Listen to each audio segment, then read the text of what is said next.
एक बार एक गधे और टाइगर के बीच बहस हुई। गधा कहता है घास नीली होती है, टाइगर बोलता नहीं घास हरी होती है। दोनों बहस करते करते जंगल के राजा शेर के पास गए। गधा शेर से बोलता है कि देखो ये मेरे साथ बहस कर रहा है, मैं इसे बोल रहा हूं घास नीली होती है, लेकिन ये मान ही नहीं रहा, अब आप ही बताओ। शेर कहता है गधा बिल्कुल ठीक कह रहा है, घास नीली होती है। गधा बहुत खुश हो जाता है, वो खुशी से चिल्लाते हुए जाता है। कुछ समय बाद गधा वापस शेर के पास आता है और कहता है कि राजा जी केस तो मैं जीत गया, टाइगर ने मेरे साथ बहस करके मेरा बहुत टाइम खराब किया है, आप टाइगर को पनिशमेंट दो। शेर कहता है हाँ तुमने बिल्कुल ठीक कहा, इस टाइगर को तो पनिशमेंट मिलनी चाहिए। वो टाइगर को कहता है टाइगर अगले 3 दिन तक तुम मौन रहेगा, ये तेरी सजा है। ये देखकर गधा खुशी से पागल हो गया, वो चिल्लाते हुए वहां से चला गया। उसके जाने के बाद टाइगर शेर से कहता है तू कैसा राजा है और ये कैसा न्याय है तेरा।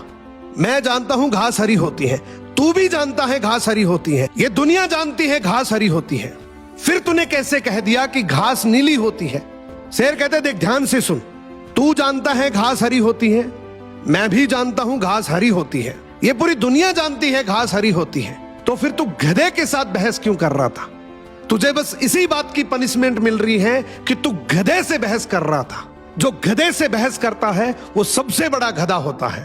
इस कहानी का मतलब है कि इस दुनिया में बहुत जिद्दी लोग हैं, अगर तुम भी उनके साथ जिद करोगे, बहस करोगे, तो तुम भी उसी कैटेगरी से हो।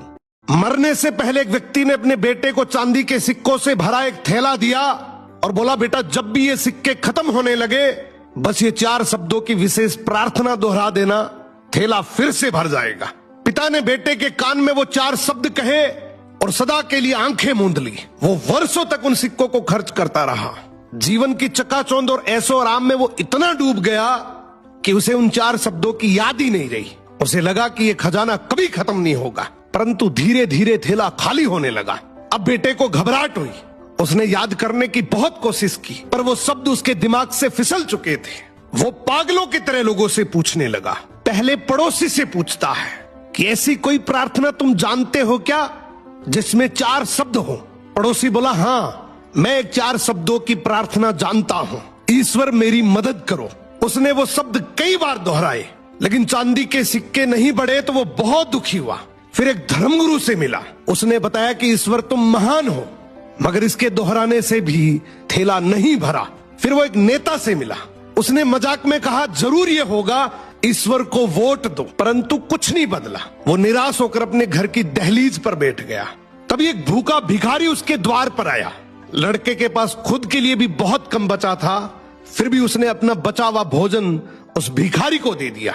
भोजन करने के बाद भिखारी की आंखों में चमक आई, उसने तृप्त होकर बर्तन लौटाया और हाथ जोड़कर कहा हे ईश्वर तुम्हारा धन्यवाद। लड़का चौंक उठा, उसने सोचा यही वो चिर परिचित शब्द थे। उसने दोहराना शुरू किया हे ईश्वर तुम्हारा धन्यवाद। देखते ही देखते उसका थैला फिर से चांदी के सिक्कों से लबालब भर गया।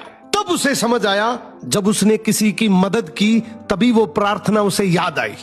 एक बाज रोज शिकारियों का खाना चुरा कर भाग जाता था। एक दिन एक लोमड़ी अपने बच्चों के साथ चलते हुए आ रही थी। लोमड़ी ने बाज से विनम्रता से कहा मुझे रोज खाने की तलाश में जाना पड़ता है, क्या तुम मेरे इन 2 छोटे छोटे बच्चों की हिफाजत करोगे? बदले में मैं तुम्हें और तुम्हारे बच्चों को भी खाना दे दिया करूंगी।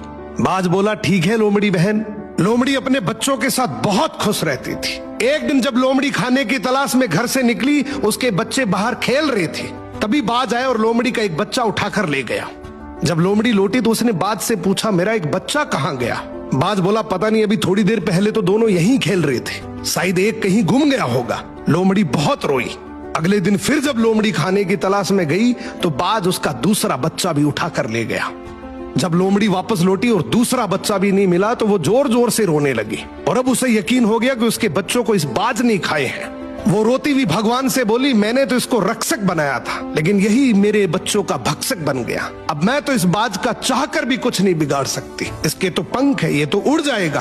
तूने तो इसको पंख दिए हैं, तू इसका हिसाब कर सकता है। अब कुछ समय बाद बाज को खाने की कमी हो गई। वो फिर से जंगल में गया। शिकारियों का खाना आग से उठाकर उड़ गया।